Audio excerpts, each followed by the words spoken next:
helpless, agony, humiliation. Please, don't touch me. I can't close my legs. The young woman's voice trembled in the dry Wyoming air.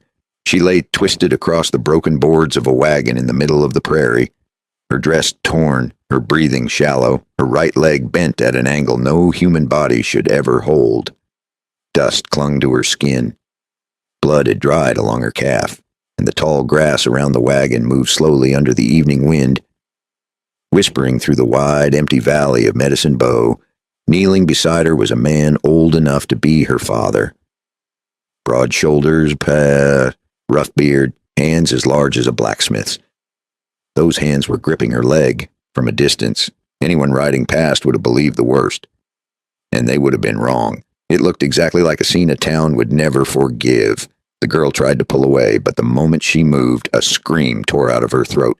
Pain shot through her body so violently that her fingers clawed at the splintered wood beneath her. I can't move it, she whispered. The man studying her injury didn't look gentle. He looked like a mountain animal. Sunburned skin, dusty coat, eyes that had seen too many hard winters. His name was Gideon Blackwood. For 15 years, people across this part of Wyoming had whispered his name with suspicion. Some called him dangerous. Some called him a madman who chose to live alone in the mountains. Right now, none of those rumors mattered. Gideon leaned closer and spoke quietly. If I don't touch you, miss, you won't walk again. The girl froze. Her chest rose and fell in short, panicked breaths. Her leg had twisted badly at the hip. Gideon had seen injuries like this before, not on wagons, on battlefields. Years ago, he'd served as an army medic. He knew a hip like this had to be set fast, wait too long, and she might never walk right again. The girl looked at Gideon with wide, frightened eyes. She had no reason to trust him. All she saw was a stranger kneeling between her legs while she lay helpless in the dirt. Please, she whispered again. Don't. Gideon tightened his grip gently but firmly. This will hurt, he said. Only a moment. Her fingers grabbed his sleeve. Her body trembled. But Gideon had already placed one hand beneath her knee and the other against the bone of her hip. He waited 1 second. Then he pushed. A sharp crack echoed across the quiet prairie. The girl's scream shattered the stillness of the valley. Then suddenly her body went limp. The tension in her leg disappeared. Her head rolled back against the wagon board. She fainted.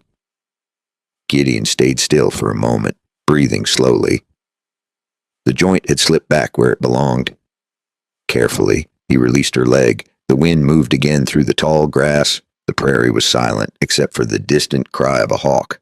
As Gideon adjusted the torn fabric of her dress to keep the hip from shifting again, something else caught his attention. Bruises, old ones, along her ribs, across her arms, not from today's accident, and around her wrists were faint marks. Rope marks. Gideon's expression darkened slightly. This girl had not simply fallen from a wagon. Someone had been hurting her for a long time. He stood and looked at the broken axle of the wagon. At first glance, it looked like a normal accident. But Gideon had lived too long in rough country to miss details. The wood had not snapped naturally. The axle had been cut halfway through. Someone had weakened it before the wagon ever left the ranch. Someone had wanted it to break. Someone had wanted this girl stranded here, maybe dying slowly in the open prairie. Gideon looked across the distant hills where scattered ranch houses stood miles away. Somewhere out there was the man who had sent her here. And if that man found out what Gideon had just done, the story would not sound like a rescue. It would sound like something else entirely. And Gideon knew exactly how ugly that story could become. A young wife, a torn dress, a man from the mountains with his hands on her body. That was all a town like Laramie needed. No one would ask how badly her hip was twisted. No one would ask who cut the wagon axle. They would only ask one thing. What had Gideon Blackwood done to another man's wife out there in the grass? And once that question started moving, it would spread faster than truth ever could before the trail gets any darker. Just a quick word. This story is inspired by frontier accounts and carefully rewritten with a few added details to make the lesson clearer and the telling stronger. The images in this video are AI made to help bring the old frontier to life. If this kind of story is not for you tonight, get some rest and take care of yourself. But if old frontier stories still mean something to you, Stay with me. This one is only getting started. Back on the prairie. Gideon lifted the unconscious woman carefully into his arms. She was lighter than he expected. Too light for someone who should have been living on a comfortable ranch. Her head rested weakly against his shoulders. He carried her toward his horse. The stallion snorted but didn't move. Even the animal seemed to sense the fragile stranger. Gideon secured her across the saddle and tied a blanket around her to keep her steady. Then he glanced one last time at the broken wagon behind him, at the Kodak, at the empty road stretching across the grass. If the wrong people heard this story first, they would not say Gideon Blackwood had saved a woman's life. They would say something very different. They would say a mountain man had been found alone in the prairie with another man's wife, her dress torn, her legs forced open in the grass. And in Wyoming, when a town believed a woman's honor had been taken, men didn't wait for the truth. They brought rope. And that is where the real trouble began. Because when Victor Moore learned who had touched Adelaide that afternoon on the prairie, he was never going to tell people the truth. He was going to tell them what it looked like. And in Wyoming, what it looked like could get a man hanged long before the truth ever spoke. Gideon Blackwood had carried wounded men before, men twice his size, men bleeding out in the mud while cannons roared somewhere beyond the smoke. But the young woman across his saddle felt strangely fragile, too light, too quiet. Her head rested against the rolled blanket Gideon had tied behind the saddle horn, her dark hair brushing against the leather each time the horse stepped forward.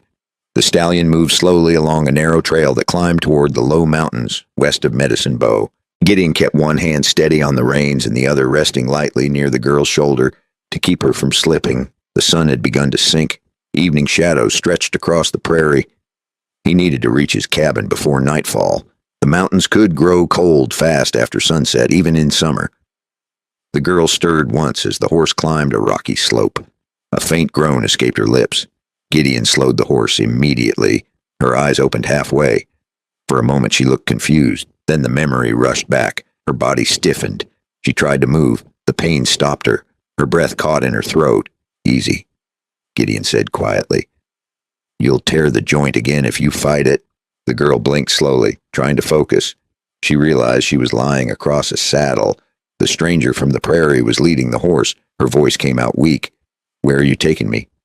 Someplace quiet, Gideon answered. My cabin. Her eyes widened slightly. For a second, fear returned. Gideon noticed it. He had seen that same look before in wounded soldiers who woke up not knowing who had dragged them from the battlefield. You could have died out there, he said calmly. I figured you'd prefer a roof. She studied him carefully. His voice wasn't cruel, just plain tired. Like a man who had lived alone too long. After a moment she spoke again. My husband will be looking for me. Gideon didn't answer right away, but he kept guiding the horse up the trail. The wind carried the smell of pine from the hills above. Finally he said something simple. Then your husband shouldn't have left you in a broken wagon. Gideon said it plain, not angry, said just certain. Silence followed. The girl turned her face away. A tear slipped quietly down toward her temple. For a long time, neither of them spoke. The trail curved upward into a narrow pass between two large rocks. Beyond it sat a small stone cabin tucked against the hillside. It was not much to look at. A single chimney, a small corral, a stack of chopped firewood leaning beside the door. But the place was solid. Storms had tried to tear it down many winters. The cabin was still standing. Gideon guided the horse inside the corral and tied the reins. Then he lifted the girl gently from the saddle. She gasped softly when her hip shifted. Sorry, Gideon said. That joint's going to complain for a while. He carried her inside. The cabin smelled faintly of pine smoke and coffee. The furniture was simple. A wooden table, 2 chairs, a narrow bed near the back wall. Gideon laid her down carefully and placed a folded blanket beneath her injured leg to keep the hip steady. For a few seconds she simply stared at the ceiling. The quiet inside the cabin felt strange after the open prairie. Finally she spoke. My name is Adelaide. Gideon nodded once. Gideon. She looked toward him. You knew that already. He shrugged. Folks talk. Adelaide studied his face. You live out here alone, mostly. That answer seemed to surprise her. Most men in Wyoming lived near towns or ranches. Living alone in the hills meant something had pushed a man away from people. Adelaide slowly turned her head toward the small window beside the bed. The sun was almost gone. Orange light spilled across the mountains. For a moment she looked peaceful. Then Gideon noticed her hands. They were gripping the blanket tightly, as if she were bracing for something. "Your husband did those bruises," Gideon said quietly.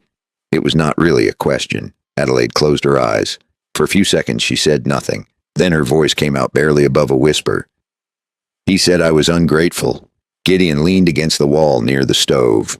He had heard many excuses for violence in his life. That one was not new. Adelaide continued slowly. "My father left me land near the river," she said. "Victor and his father want it signed over." Gideon gave a small nod. Land and water, that was enough to turn decent men into animals out here. "You refused," he said. Adelaide lowered her eyes. That was answer enough. Outside, the last light faded behind the hills. Inside the cabin, the room grew darker. Gideon lit a lantern and set it on the table. Warm yellow light filled the small space. Adelaide watched him for a moment. "You didn't ask why I ran," she said. Gideon poured water into a kettle and placed it over the stove. "Didn't need to," he answered. She looked confused. He glanced back toward her. No one ends up alone in a broken wagon out there unless someone wanted them gone. The kettle began to warm. The cabin filled with quiet again, but far away across the valley another kind of silence was breaking. At a ranch house many miles from Gideon's cabin, a man named Victor Moore had just discovered something. His wife's wagon had been found empty. The axle had snapped. But Adelaide Moore was gone. Victor stood in the yard staring toward the distant mountains. Someone had taken her. Or worse, someone had helped her escape, and Victor Moore was not the kind of man who let people walk away with what he believed belonged to him. Back in the cabin, Adelaide slowly drifted toward sleep as the pain in her hip dulled. Gideon sat near the stove watching the lantern flame. He had a feeling the quiet would not last long. Men like Victor Moore didn't forget insult, and rumors traveled faster than horses across Wyoming. Sooner or later, someone would hear that Gideon Blackwood had been found alone with another man's wife in the prairie grass. And when that story reached town, people would not care about broken hips or cut wagon axles. They would only care about what it looked like, and what it looked like was trouble. What Gideon did not know yet was that Victor Moore had already started talking. And every mile that rumor traveled made Adelaide less like a wounded woman and more like a scandal. That was the danger now. Not the mountain. Not the dark. The story.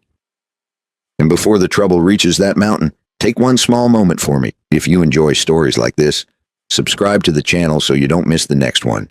Then pour yourself a cup of tea, settle in, and tell me in the comments what time it is where you are and where you're listening from tonight. Because that quiet little cabin in Wyoming was about to lose its peace. By then, the night was doing what nights do in rough country.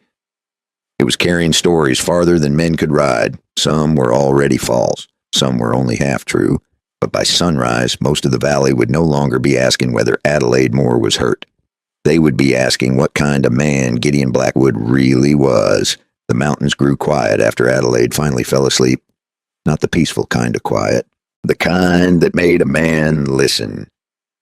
Gideon Blackwood sat beside the small iron stove, one boot resting against the floorboards. His chair tipped back slightly as he watched the lantern flame flicker.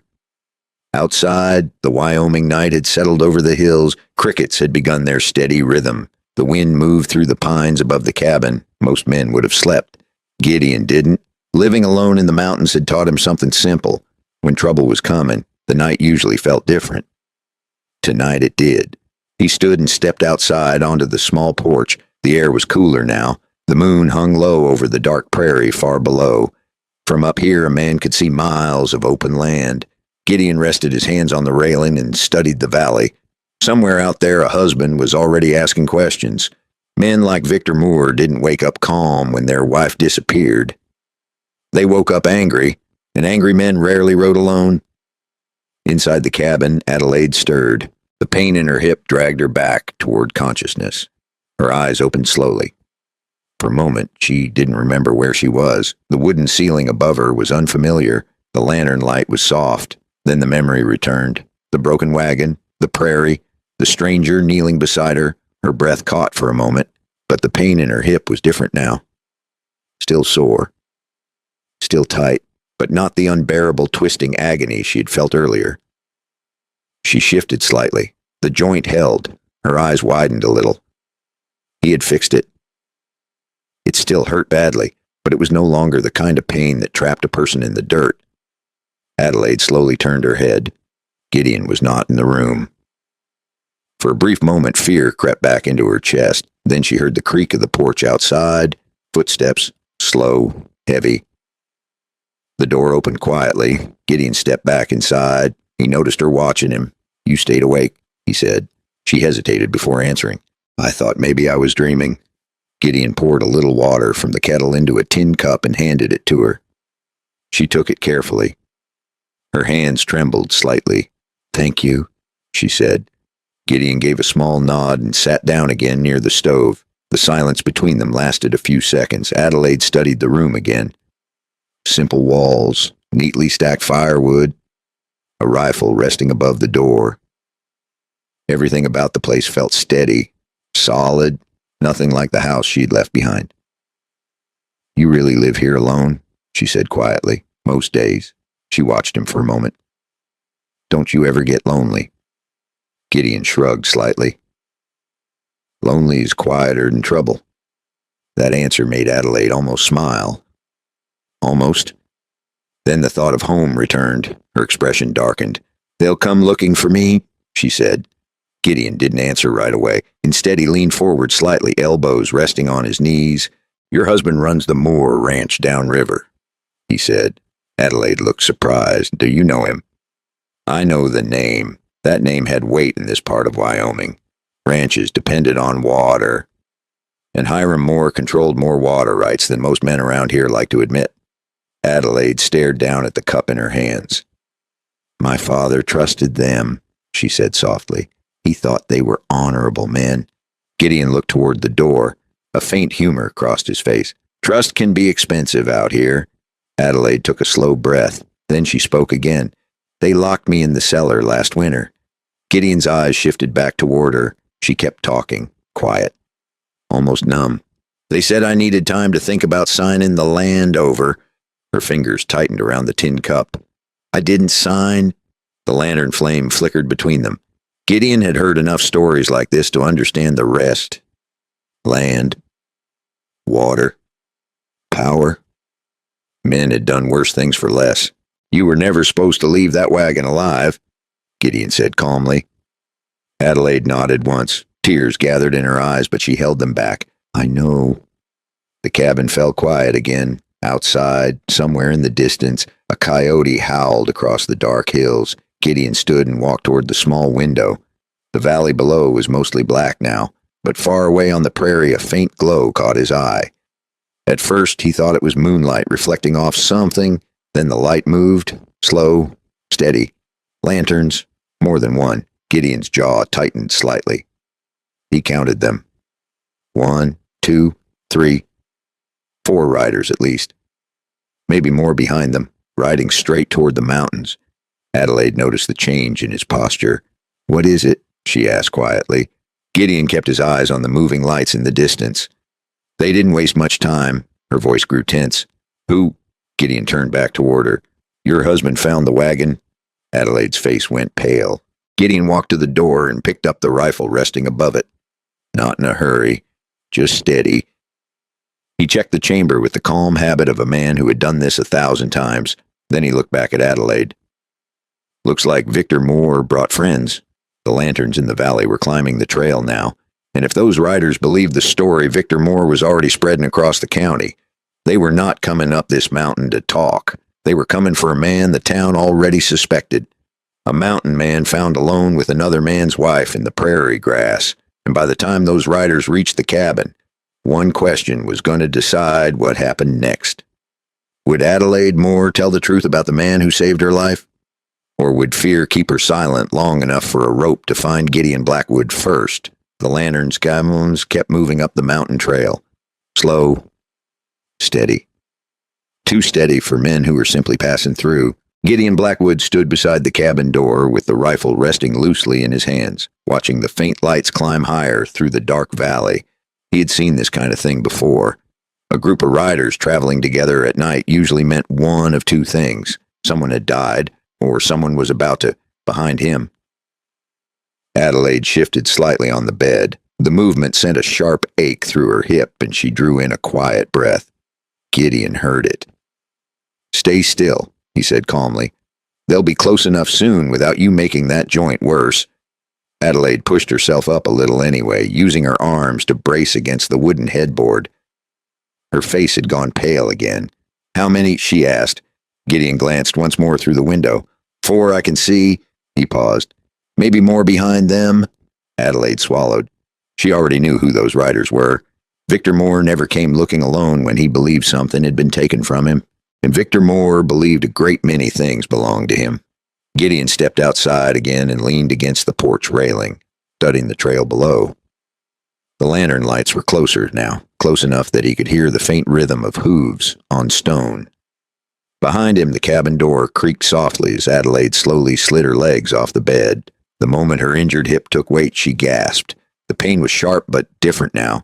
The joint held. She gripped the edge of the table and forced herself upright.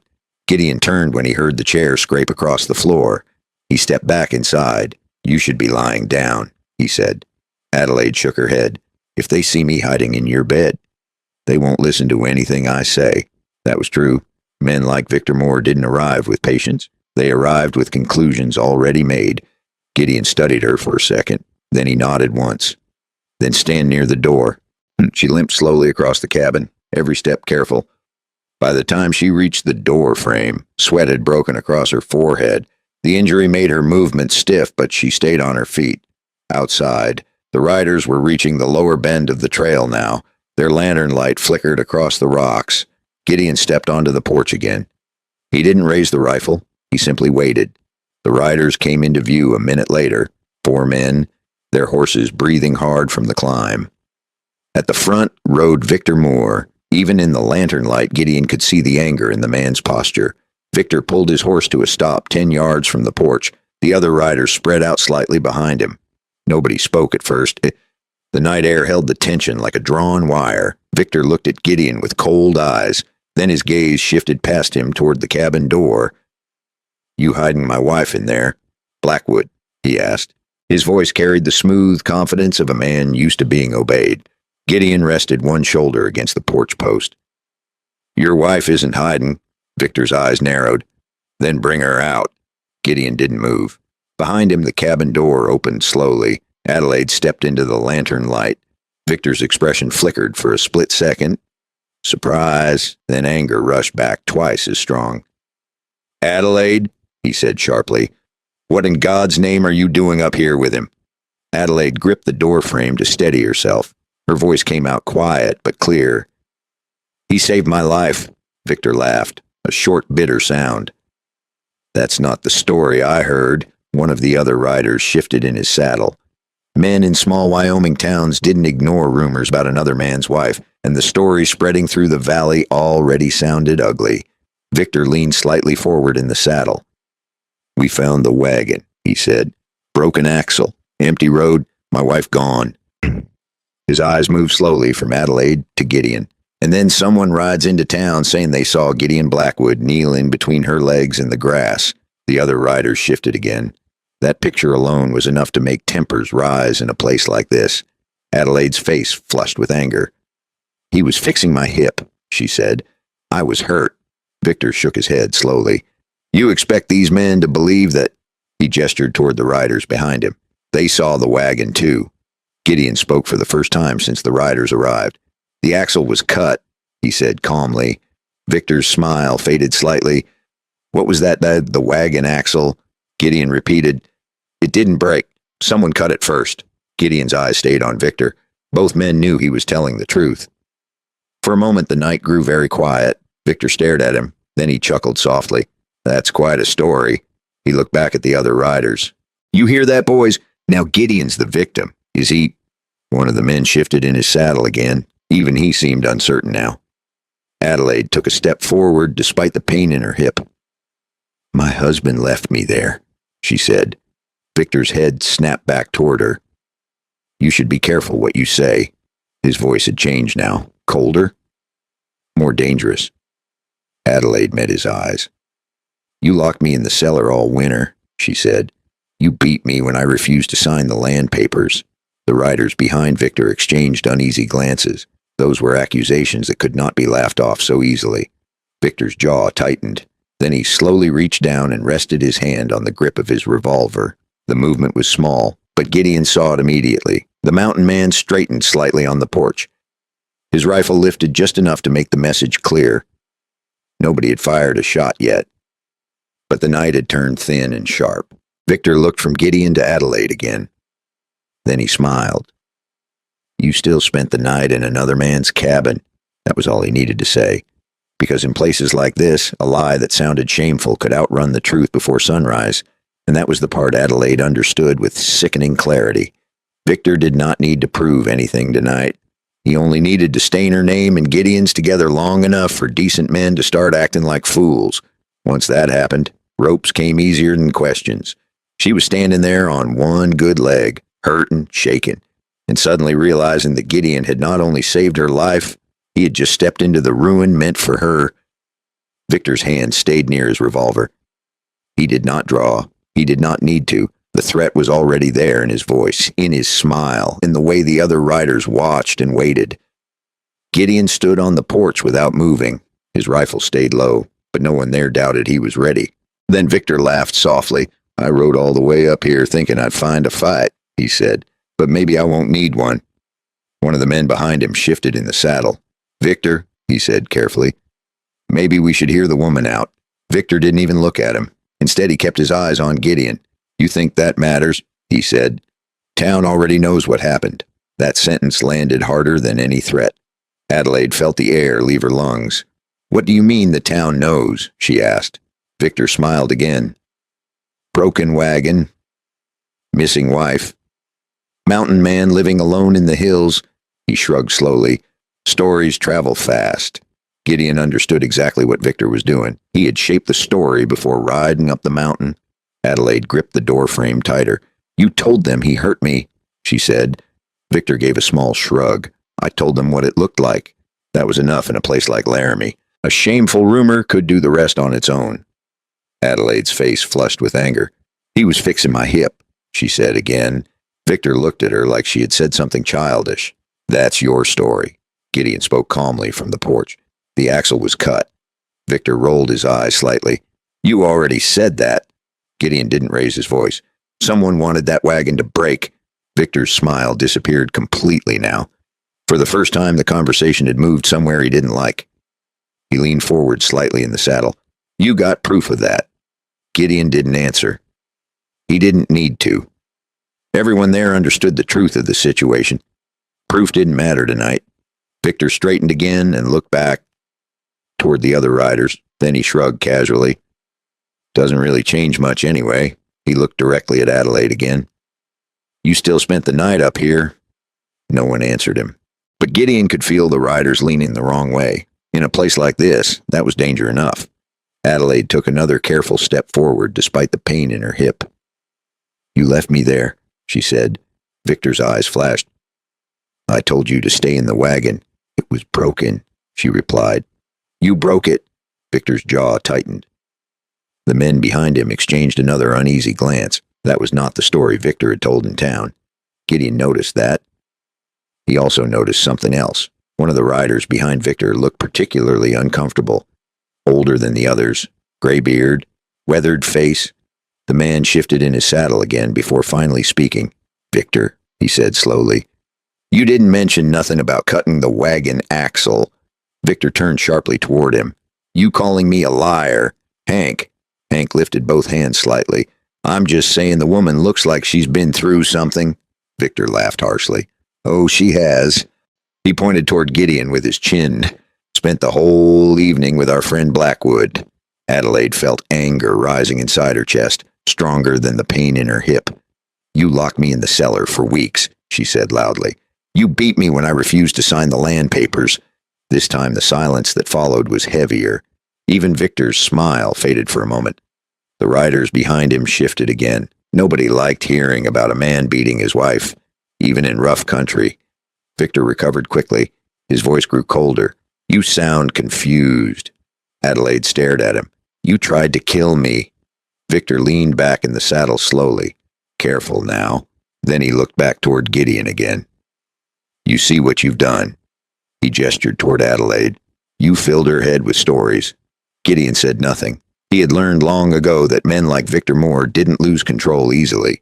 They lost control when they felt cornered. Victor rested his hand on the revolver again. Here's what's going to happen, he said calmly. You send my wife down that trail with us. His eyes locked on Gideon. And maybe this ends without trouble. The lanterns flickered in the night wind. Gideon studied Victor for a moment. Then he spoke slowly. Adelaide can choose where she goes. You don't own the truth just because you shout first, Gideon said. His voice stayed calm, but there was iron in it now.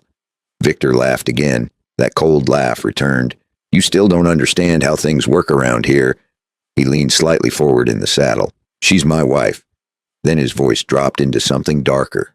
And you, he glanced toward the other riders, are the man the whole valley already believes dishonored her. The words hung in the air like the snap of a rope, because if Victor Moore was telling the truth about one thing, it was this. By morning, half the county would be repeating the same story, and once enough men believed that story, they wouldn't ride up the mountain to argue. They would ride up with a rope. Gideon Blackwood knew something Victor had forgotten. A lie could build a hanging fast, but the truth, once it started moving, could break a man just as hard. The word rope lingered in the cold mountain air. Nobody moved for several seconds. The horses shifted under their riders, snorting softly as the wind brushed across the hillside. Gideon Blackwood stood on the porch with the rifle resting across his hands, his face calm but his eyes sharp. He had seen this kind of moment before, a lie hanging in the air. Men deciding whether they believed it. Victor Moore was watching the same thing unfold. He could see the hesitation in the other riders. That bothered him. Victor had expected anger. Quick anger. The kind that made men act before thinking. Instead, he was seeing doubt. So he decided to push harder. You boys know how this works, Victor said, raising his voice slightly. A man found alone with another man's wife in the middle of nowhere. He looked back toward Gideon. What do you usually call that? No one answered. The older rider Hank shifted in his saddle again. His weathered eyes moved slowly from Adelaide to Gideon. Victor, Hank said carefully. The woman said the man fixed her hip. Victor laughed again, louder this time. That's the story she told you. Hank didn't smile. I've seen a dislocated hip before, he said. People scream like hell when it happens. Adelaide's voice came quietly from the doorway. I did. Victor turned sharply toward her. You need to stop talking. But Adelaide didn't look away. For the first time since the riders arrived, something inside her had changed. Fear was still there, but anger had begun to grow beside it. You left me there, she said. You knew that wagon axle was cut. Victor's jaw tightened. Now the other riders were paying closer attention. One of them leaned forward slightly. You cut the axle, the man asked. Victor shot him an irritated look. Don't be stupid. But the question had already been asked, and once doubt entered a group of men, it could spread quickly. Gideon noticed it. He didn't speak. He simply watched. Victor understood what was happening too. The moment was slipping, so he changed tactic. Instead of arguing, he straightened in the saddle and spoke with calm confidence. Let's make this simple, he said. He pointed toward Adelaide. My wife comes back with me tonight. Then he nodded toward Gideon. And the mountain man can explain his story to the sheriff tomorrow. The offer sounded reasonable. That was exactly why Victor said it. But Gideon knew better. Men like Victor Moore didn't drag groups of riders up a mountain at night just to wait for a sheriff in the morning. Adelaide seemed to realize the same thing. If I go back with you, she said quietly, I'll never make it to that sheriff. Victor smiled again. You always did have an imagination. The wind shifted across the hillside. One of the lantern flames flickered violently. Hank looked from Victor to Adelaide once more. Then he spoke slowly. You saying you locked her in the cellar? Victor's patience snapped slightly. I said she needed time to think. Hank frowned. That's not the same thing. Victor turned sharply in the saddle. You planning to argue with me now? Hank raised one hand calmly.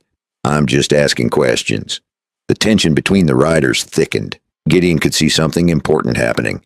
Victor Moore had ridden up the mountain expecting loyalty, but loyalty in the West could weaken when a man's temper showed too much. Adelaide saw it too. Her voice grew stronger. "He beat me," she said. "He tried to make me sign the river land over to him." Victor's face darkened. "You should really stop talking." But Adelaide kept going. "My father left that land to me." Now one of the younger riders spoke. "The river land." Victor didn't answer him. He was staring directly at Adelaide. Gideon had seen that look before in violent men. The moment they stopped pretending, Victor slowly swung his leg over the saddle and stepped down onto the ground. The dirt crunched beneath his boots. That small sound made the entire scene tighten. The other riders remained mounted. Hank leaned slightly forward. "Victor," he said quietly. Victor ignored him. Instead, he walked a few steps closer toward the cabin porch, not rushing, just slow, confident. His hand rested loosely near his revolver. Adelaide felt her heartbeat pounding in her chest. Gideon shifted his rifle slightly, still not aiming, but ready. Victor stopped a few yards from the porch steps. Then he spoke calmly. "You really think these men are going to take the word of a runaway wife and a mountain hermit over mine?" His eyes moved across the riders behind him. One by one, the pressure in the moment grew heavier, because Victor Moore wasn't just asking a question. He was reminding them who controlled the land, the water, the business in the valley. Finally, Victor looked back at Gideon. "You've lived alone too long," he said. "You forgot how towns work." Gideon answered quietly, "No." Victor raised an eyebrow. Gideon met his gaze. "I remember exactly how towns work. That's why men like you fear daylight." The lanterns flickered again in the wind. Down in the valley, far below the mountains, another faint light appeared on the distant road. A single rider, coming fast. None of the men on the mountain had noticed yet, but Gideon had, and something about that rider made him realize the night was about to become far more complicated than Victor Moore expected. For the first time that night, Gideon felt the balance shift, not toward safety, not yet, but away from the easy kind of lie that ends with a rope before dawn. Somebody else was riding into this story now, and that meant Victor Moore might finally have to face more than fear and gossip. Down in Laramie, the rumor had spread too fast, even for a rough town, and Deputy Silas Carter had heard enough to know that if he waited until morning, he might be riding up to a lynching instead of the truth. The rider in the valley was coming fast. Gideon Blackwood could see it clearly now. A single lantern bouncing in the darkness far below, moving up the narrow trail that wound toward the mountain. Whoever it was, they were pushing their horse hard. Victor Moore had not noticed yet. He was still standing in the dirt a few yards from the porch, staring at Gideon like a man who believed he had already won. "You remember how towns work," Victor said slowly. "Then you know how this ends." Gideon didn't answer. Instead, his eyes flicked once more toward the distant rider. The lantern was climbing the trail quickly now. Too quickly for someone simply passing through. Victor followed Gideon's gaze. "What are you looking at?" Gideon nodded toward the valley. Victor turned his head slightly. At first, he saw nothing. Then the moving light caught his attention. The riders behind him noticed it too. Hank leaned forward in the saddle. "Someone's riding up late," he muttered. Victor frowned. He hadn't expected company. The trail that climbed toward Gideon's cabin wasn't a common road. Most people had no reason to ride this far into the hills after dark. The lantern moved closer. The sound of hooves began to echo faintly against the rocks. The horse was running. Whoever the rider was, they were in a hurry. Adelaide gripped the doorframe tighter. Her hip still throbbed, but she hardly felt it now. Everything about the moment felt sharp, uncertain. Victor glanced at the other men. "You expecting someone?" "Blackwood." Gideon shook his head. "No." The rider was halfway up the trail now. Lantern light bounced wildly as the horse climbed the rocky slope. Hank squinted into the darkness. Then something about the shape of the rider made him stiffen slightly. "I think I know that horse," he said. Victor looked back at him. "What?" Hank didn't answer yet. The rider was too far away to be sure, but the way the horse moved looked familiar. A horse that had been pushed hard all evening. The hooves grew louder, closer. Adelaide felt her pulse pounding in her ears. Victor Moore didn't like surprises. That much was obvious now. He stepped back toward his horse and rested one hand on the saddle. The other hand drifted once again toward the revolver at his side. The rider reached the final bend of the trail. Lantern light spilled across the rocks as the horse burst into view. Dust clung to its legs. Foam flecked its mouth. The rider pulled hard on the reins. The horse slid to a stop in the dirt just below the porch. For a second, nobody spoke. The rider leaned forward in the saddle, breathing hard.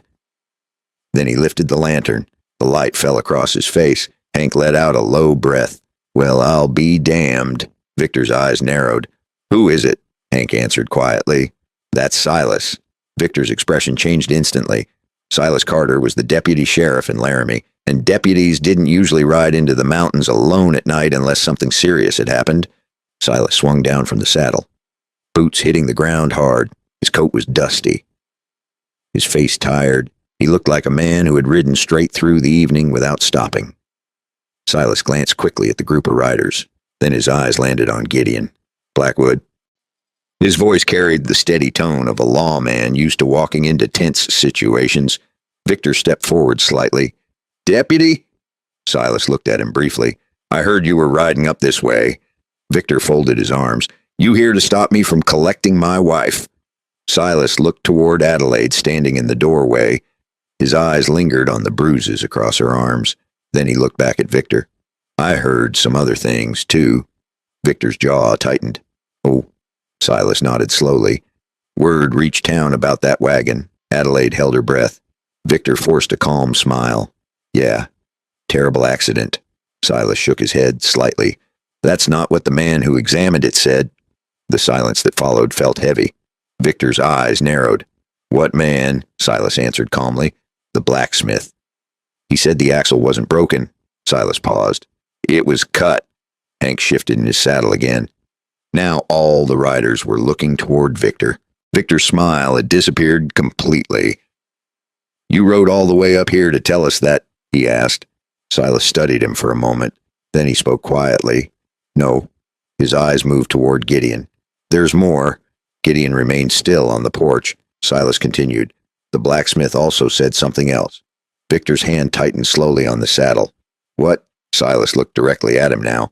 "He said the wagon axle wasn't cut with a small blade." Victor didn't respond. Silas finished the sentence. "It was cut with a ranch saw. The kind every large ranch kept in their tool shed, and the kind used every day at the Moore Ranch." The wind moved softly through the dark hills. No one spoke, because in that moment, everyone standing on that mountain understood something. This was no longer just a rumor about a mountain man and another man's wife. Now there was evidence, and evidence had a way of turning a story completely upside down. Victor Moore looked slowly from Silas to Gideon, then toward Adelaide. And for the first time that night, the confidence in his eyes began to crack. Because if the truth kept riding up this mountain, the way Silas Carter just had, Victor Moore was about to face something he had not expected at all. A fight he could not win with lies alone. Silas Carter's words hung in the cold air like a slow-moving storm. The wagon axle had been cut with a ranch saw. Not broken, not worn out, cut. The kind of saw every ranch used for lumber and fence posts. And every man standing on that mountain knew exactly which ranch owned the wagon that Adelaide Moore had been riding in. Victor Moore didn't move for a few seconds. But Gideon Blackwood noticed something small. Victor's shoulders had tightened. Just slightly. The confidence he carried up that mountain had begun to crack. Silas stepped forward a few paces, the lantern light brushing across his dusty coat. He looked tired, like a man who had ridden hard without stopping, but his voice remained steady. "The blacksmith in town took a look at the wagon before I left," Silas said. "He told me that axle didn't break on the road." Hank shifted again in his saddle. One of the younger riders muttered under his breath. Victor finally spoke. "You rode all the way up here because a blacksmith gave you a guess." Silas shook his head slowly. "It wasn't a guess." Victor's jaw tightened. Silas continued. "He said the cut was clean, the kind you make when the wagon's standing still." The wind moved across the mountain slope. Lantern flames flickered. No one said anything for a moment, because the picture forming in everyone's mind was suddenly much darker. Victor Moore had told them his wife had run away. But if the wagon axle had been cut before the trip even started, Then the story changed. A lot. Victor looked toward the other riders. Some of them were already avoiding his eyes. That irritated him, so he turned the attention back where he wanted it, toward Gideon. You still haven't answered the real question, Victor said. He pointed toward the porch. Why was my wife in your cabin tonight? Adelaide stepped forward slightly. I told you. He saved my life. Victor ignored her completely. He kept staring at Gideon. You planning to keep hiding behind her words? Gideon didn't raise his voice. He simply spoke the truth. Her hip was out of place. Victor laughed harshly. Convenient. Silas spoke again. I've seen that injury. Victor glanced toward him. Silas nodded toward Adelaide. If he hadn't fixed it, she wouldn't be standing right now. Victor could feel the moment slipping, so he did what hard men do when truth starts cornering them. He pushed harder. You all believe this story, he said to the riders behind him. You believe my wife just happened to end up alone with Blackwood and he was playing doctor? The younger rider looked uncertain. Hank spoke first. She's standing, Victor snapped back. So? Hank shrugged slowly. My sister dislocated her hip once. Took 2 men to set it. Victor glared at him. But the seed of doubt had already grown. Gideon remained silent on the porch. He understood something important. The more Victor talked, the worse Victor sounded. Silas turned slightly toward Adelaide. Ma'am, he said calmly, did your husband leave you in that wagon knowing the axle was cut? Adelaide didn't hesitate this time. Yes. Victor's head snapped toward her. You better think real hard before you keep talking. But Adelaide was past fear now. Something had changed inside her since the moment Gideon pulled her from the wagon. Maybe it was the pain. Maybe it was the humiliation. Or maybe it was simply the first time in months someone had treated her like a human being. You locked me in the cellar, she said clearly. You beat me when I refused to sign the river land over. Victor's eyes darkened. You keep saying that like it matters. Silas looked at him carefully. It matters, Victor laughed. You know how many husbands discipline their wives around here. That sentence landed badly, even in a rough frontier valley. There were lines a man was not supposed to say out loud. Hank slowly shook his head. That ain't discipline. Victor turned on him. You planning on judging me now? Hank answered calmly. I'm just listening. Silas stepped closer to Victor. His voice stayed level. You might want to ride back down the mountain tonight. Victor stared at him. That a threat? Silas shook his head. No. A suggestion.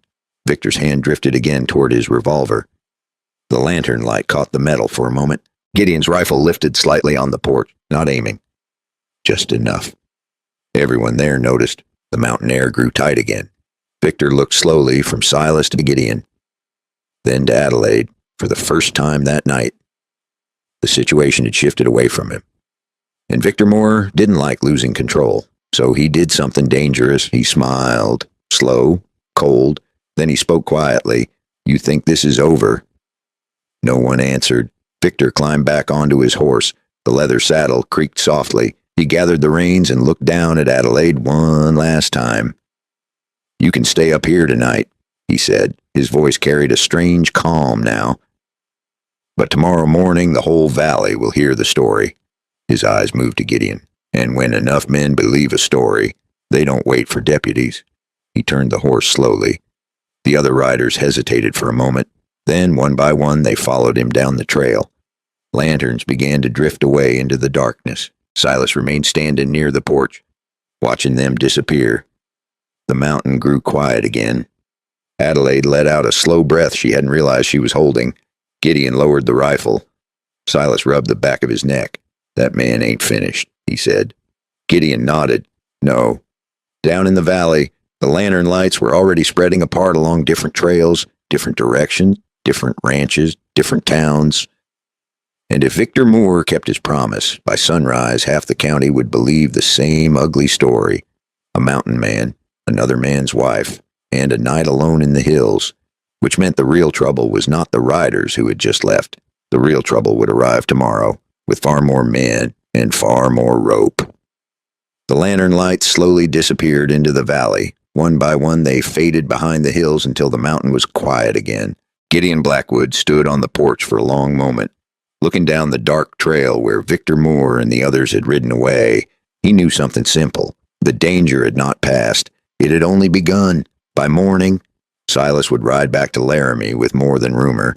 He would carry a witness, a wound, and the first hard proof that Victor Moore had lied. Victor could still stir up a crowd, but he could no longer control the whole story by himself. For the first time since Adelaide had been thrown into that wagon, the truth had found a way to stand up beside her. Behind him, Adelaide sat carefully on the chair near the cabin door, her injured hip resting stiffly but steady now. The pain was still there. But something else had changed inside her. For the first time in months, she was not locked in a cellar, not ordered, not silenced.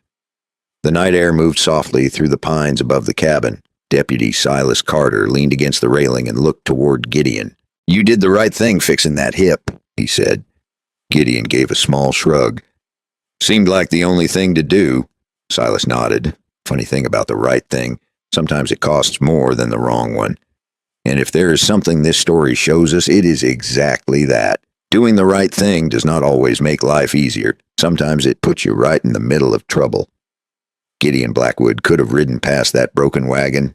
He could have told himself it was none of his business. No witness, no responsibility. But he stopped. He knelt in the dust. He fixed a broken joint while knowing very well how it might look to the wrong pair of eyes. And because he chose compassion instead of convenience, his life was now tangled in a fight he never asked for. That is something worth thinking about. How many times in life do we walk past someone who needs help simply because helping them might cause problems for us? How often do we stay quiet when the truth would make things uncomfortable? I find myself thinking about that when I look at Gideon standing on that porch. Because in truth, most of us are not so different from the people in this story. We live in towns. We hear rumors. We make quick judgment. Sometimes we believe the loudest voice instead of the honest one. And sometimes a good person can stand alone while the crowd believes the wrong story. But here's the part that matters. The truth does not disappear just because lies travel faster. The truth simply waits. Adelaide Moore looked toward Gideon quietly. She knew something now that the whole valley didn't yet understand. The man everyone whispered about as dangerous had saved her life without asking for anything in return. Not money, not gratitude, not even trust. Just the simple act of helping someone who was hurt. That kind of character is rare in any century. And it raises a question for anyone listening to this story tonight. When life puts you in a moment like that broken wagon in the prairie, what kind of person will you choose to be? Will you ride past, or will you stop? Another question is just as important. When you hear a story about someone else, will you believe the loudest rumor? Or will you wait for the truth? Because towns, families, communities, they rise or fall based on those choices. I've always believed that stories like this are not really about the past. They are about the kind of people we decide to become. If you ask me personally, the moment that stayed with me most was not the gun on Victor Moore's hip. It was the moment Gideon knelt beside that wagon, knowing exactly how it would look to anyone passing by. He knew people might misunderstand. He knew rumors might spread, and he helped her anyway. That kind of courage is quiet, but it is powerful. It reminds us that character is not proven when life is easy. Character shows itself when doing the right thing costs something. So I will leave you with a few thoughts tonight. Think about the last time you had the chance to help someone. Did you take it? Think about the last rumor you heard about someone. Did you repeat it? Or did you pause and ask whether it was fair? And think about this. If you had been riding that prairie road that evening and seen Gideon Blackwood kneeling beside that wagon, what would you have believed? The truth, or the story that looked easier? If this story meant something to you tonight, support the channel. You can help simply by liking the video and subscribing so more stories like this can reach people who enjoy them.